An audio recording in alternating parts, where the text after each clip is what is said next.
அனைவருக்கும் வணக்கம். நான் உங்கள் சாந்தி பேசுகிறேங்க. இன்றைய பதிவில் நம்ம என்ன பார்க்க போகிறோம் அப்படின்னு பார்த்தீங்கன்னா, நாளை வெள்ளிக்கிழமை அன்னாபிஷேகம் பௌர்ணமி அப்படின்னு விசேஷமான நாட்களில் இப்போ நான் சொல்லக்கூடிய இந்த 5 பொருட்களை வாங்கி வையுங்கள், நிச்சயம் செல்வ வளம் பெருகும். என்னென்ன பொருட்கள் வாங்கி வைக்கணும் அப்படிங்கிறத பற்றி இந்த பதிவில் நாம் தெளிவாக பார்க்கலாம். இப்போ நம்மளுக்கு நாளைய தினம் பார்த்தீங்கன்னா வெள்ளிக்கிழமை பௌர்ணமியில் நிறைய பேர் அன்னாபிஷேகம் பண்ணுவாங்க. உங்கள் கோவிலில் உங்கள் வீட்டுக்கு அருகில் இருக்கக்கூடிய சிவன் ஆலயங்களில் எப்போ இந்த அன்னாபிஷேகம் நடைபெறுகிறது அப்படின்னு கேட்டு தெரிஞ்சுக்கிட்டு அங்கே போய் நீங்கள் அன்னாபிஷேகத்தில் கலந்துக்கிட்டு சிவனை வழிபாடு செஞ்சுட்டு வாங்க. நிச்சயம் கோடி புண்ணியங்கள் கிடைக்கும். கோடி சிவலிங்கத்தை ஒன்றாக தரிசித்த பலன் நம்மளுக்கு கிடைக்கும். ஏன்னா சிவன்ல அன்னைக்கு அன்னத்தாலேயே அவங்க அலங்காரம் பண்ணி வைப்பாங்க. அந்த சிவலிங்கத்தின் மேல் விழுந்த ஒவ்வொரு சோற்று பருக்கையும் ஒவ்வொரு லிங்கத்திற்கு சமமாம். அப்ப எத்தனை பருக்க சோறு அங்க இருக்கும்.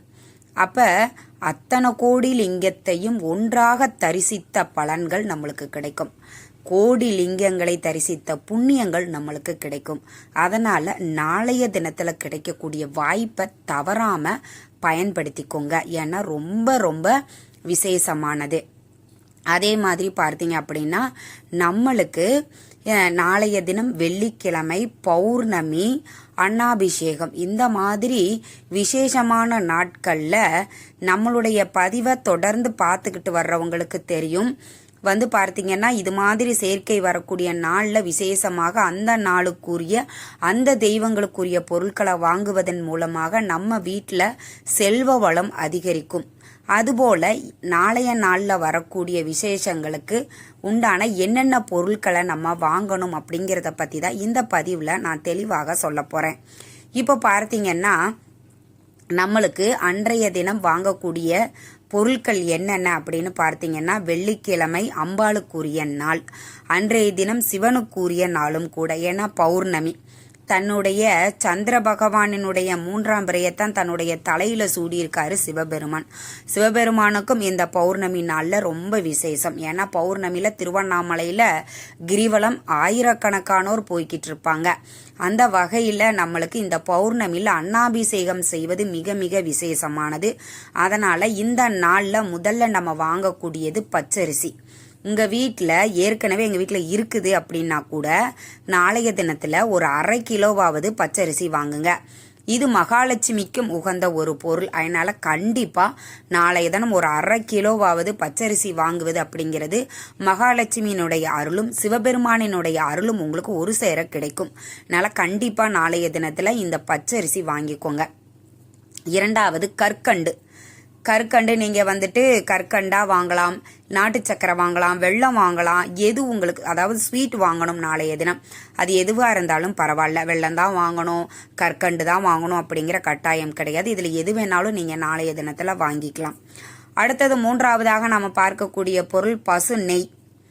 நம்ம இப்போ நிறைய பிராண்டு ஸ்டோர் கடைகளில் டிபார்ட்மெண்ட் ஸ்டோரில் நிறைய விற்கிறாங்க. ஆனால் அது ஒரிஜினல் பசு நெய்யா அப்படின்னு பார்த்து வாங்குங்க. கிடைக்கல அப்படிங்கிற பட்சத்தில் கிடைக்கக்கூடிய நெய்யை வாங்கிக்கோங்க. வேற வழி இல்லை, நம்மளுக்கு ஆப்ஷனும் கிடையாது. இப்போ வெளியூரில் வெளிநாட்டில் இருக்கிறவங்க அப்படிங்கலாம் அவங்களுக்கு ஃப்ரெஷ்ஷாக அந்த நெய் கிடைக்கிறதுக்கு வாய்ப்பு இருக்காது. அதனால வாய்ப்பு இருக்கிறவங்க சுத்தமான பசு நெய்யா பார்த்து வாங்குவது அப்படிங்கிறது ரொம்ப ரொம்ப சிறப்பான பலன்களை உங்களுக்கு கொடுக்கும். செல்வ வளத்தை வாரி வழங்கக்கூடிய ஒரு அற்புதமானது இந்த நெய். இந்த நெய் வாசம் எங்கெல்லாம் இருக்குதோ அங்க கண்டிப்பா மகாலட்சுமி குடியிருப்பாள். மகாலட்சுமி இருக்கக்கூடிய இடத்துல வறுமை இருக்காது, தரித்திர நிலைகள் இருக்காது, பிரச்சனைகள் இருக்காது, எதிர்மறை ஆற்றல்கள் இருக்காது, தீய சக்திகள் எதுவும் உள்ள வராது.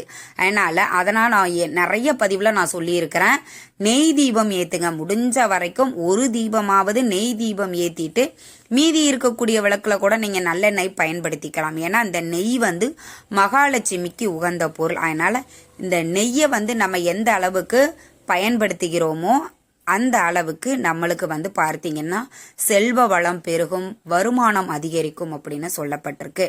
இந்த நாள்ல நாம சிவனுக்குரிய அற்புதமான பொருட்களையும் வாங்கணும். அதுல என்னென்ன பொருட்கள் நம்ம வாங்கலாம் அப்படின்னா, திருநீரு, குங்குமம், ருத்ராட்சம் இதில் உங்களுக்கு என்ன பொருட்கள் கிடைச்சாலும் நீங்கள் வாங்கிக்கலாம். ருத்ராஜம் நிறைய பேர் வீட்டில் வச்சிருப்பாங்க. அதெல்லாம் பூஜை அறையில் வச்சு நீங்கள் சிவபெருமான் படம் லிங்கம் எல்லாம் வச்சிருக்கீங்கன்னா அதுக்கு பக்கத்தில் இந்த ருத்ராஜம் வச்சுக்கலாம். இதில் 5 முகம் இருக்குது, 1 முகம், 2 முகம், 3 முகம். ஏன்னா இந்த ருத்ராட்சம் 5 முகம் எல்லாருமே நாம போட்டுக்கலாம், எந்த ஒரு பிரச்சனையும் கிடையாது. அதனால பாஞ்சாட்சர அந்த ருத்ராட்சத்தை வாங்கிட்டு நீங்க வீட்டில் பூஜை அறையில வச்சு வழிபாடு செய்வது நிச்சயம் உங்களுக்கு சிவபெருமானினுடைய அருள் பரிபூர்ணமாக கிடைக்கும். உங்க வீட்டில் எந்த ஒரு தீய சக்திகளும் இருக்காது. கண்டிப்பா இதை நீங்க ட்ரை பண்ணி பாருங்க. அதுவும் நாளைய தினத்துல ருத்ராட்சம் வாங்குவது அப்படிங்கிறது மிக மிக சிறப்பானது. சிவபுராணம் புக்கு இருக்குது இல்லைங்களா, சிவபுராணம் ரொம்ப நாளா வாங்கணும்னு நினைச்சிருப்பாங்க, ஆனா அவங்களால வாங்க முடியாம போயிருக்கலாம். இல்ல என்னைக்கு வாங்கணும்னு தெரியல, ஆனா சிவபுராணம் புக்கு வாங்கணும்னு நான் நினைச்சிட்டு இருக்கிறேன் அப்படிங்கிறவங்க கூட நாளைய தினத்துல சிவபுராணம் வாங்கி நீங்க அதை பாராயணம் பண்ணுவது அற்புதமான பலன்கள் கிடைக்கும். அதே மாதிரி பார்த்தீங்கன்னா திருநீர், சிவபெருமான் பார்த்தீங்கன்னா தன்னுடைய உடல் முழுவதும் திருநீரை தான் பூசி இருப்பாரு. அதனால திருநீர் அப்படிங்கிறது சிவனுக்கு மிக மிக உகந்த ஒரு பொருள். நாளைய தினத்துல திருநீர் வாங்குவதும் அற்புதமான பலன்களை உங்களுக்கு கொடுக்கும். இந்த குங்குமம் பார்த்தீங்கன்னா நம்மளுக்கு வெள்ளிக்கிழமை பௌர்ணமி அப்படிங்கறதுனால அம்பாளை வழிபாடு செய்வதற்கும் உகந்த நாளாக இருப்பதனால குங்குமமும் நான் வாங்க சொல்லியிருக்கேன். இப்ப நான் உங்களுக்கு இதுல நிறைய பொருள் நான் சொல்லி இருக்கிறேன். 6 பொருள் 7 பொருள் சொல்லி இருக்கிறேன். ஏதாவது ஒரு 5 பொருட்கள் இல்ல என்ன பொருட்கள் உங்களுக்கு கிடைக்குதோ அதை நீங்க நாளைய தினத்துல வாங்குங்க. இது எல்லாமே வாங்கணும் அப்படின்னு கட்டாயம் கிடையாது. 1-2 பொருட்கள் இல்லை அப்படின்னா கூட பரவாயில்ல, உங்களுக்கு கிடைக்கக்கூடிய பொருட்களை கட்டாயம் வாங்கி வைங்க.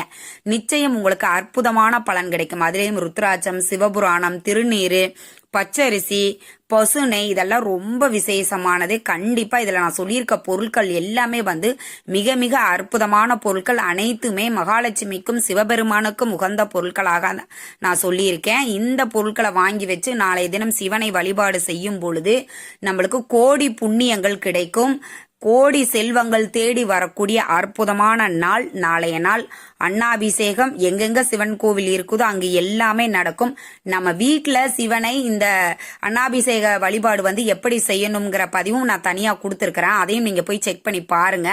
இதுல அற்புதமான பலன்கள் கிடைக்கும். ரொம்ப ரொம்ப அற்புதமானது. உங்க வீட்டுல சிவன் படம் இருக்குது, லிங்கம் வச்சிருக்கீங்கன்னா லிங்கம் வச்சிருக்கிறவங்க பாலாவது கொண்டு அபிஷேகம் செய்து பச்சரிசியை சாதம் செஞ்சு வச்சு அதுல நீங்க சிவன் மேல லிங்கம் வச்சிருக்கீங்கன்னா அந்த லிங்கம் மூழ்கிற அளவுக்கு சாப்பாடு மேல இருக்கணும்.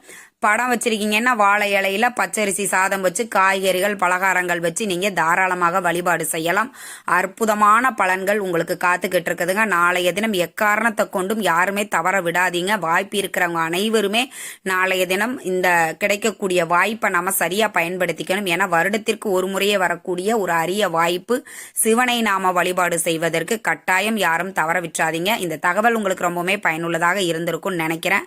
வீடியோ பிடிச்சிருந்தா லைக் பண்ணுங்க, ஷேர் பண்ணுங்க, கமெண்ட் பண்ணுங்க. இந்த பதிவை உங்களுடைய உற்றார் உறவினர்கள் நண்பர்களுக்கும் ஷேர் பண்ணுங்க. அவங்களும் பார்த்து பயன்பெறட்டும். நன்றி, வணக்கம்.